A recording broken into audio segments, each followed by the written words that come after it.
कि कराची के इलाके सरजानी में पुलिस ने मफरूर और मतलूब मुलजिम को गिरफ्तार कर लिया है। पुलिस के मुताबिक गिरफ्तार मुलजिम थाना सरजानी से डकैती के मुकदमे में मतलूब था। आपको अहम खबर दे रहे हैं, कराची के इलाके सरजानी में पुलिस ने मफरूर और मतलूब मुलजिम को गिरफ्तार कर लिया। पुलिस के मुताबिक गिरफ्तार मुलजिम थाना सरजानी से डकैती के मुकदमे में मतलूब था और इस मतलूब मुलजिम को पुलिस ने गिरफ्तार कर लिया है। आपको हम खबर दे रहे हैं, पुलिस ने सरजानी टाउन में मफरूर और मतलूब मुलजिम को गिरफ्तार कर लिया है।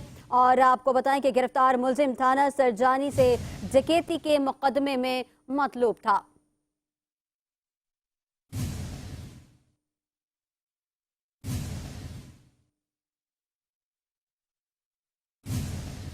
आपको हम खबर दे रहे हैं कि मुलजिम डकैती के मुकदमे में मतलूब था। इस हवाले से मजीद तफसीलात भी जानेंगे यासिर से। यासिर बताएगा, क्या तफसीलात हैं आपके पास?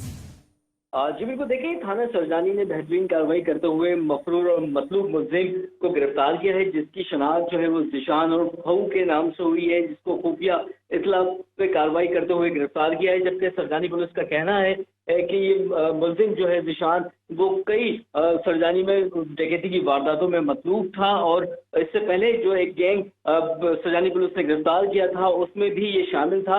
अब इसको गिरफ्तार करके तफ्तीशी टीम के हवाले कर दिया गया और मजीद तफ्तीश की जा रही है। जी यासिर, बहुत शुक्रिया, आपने हमें तफसीलात से आगाह किया।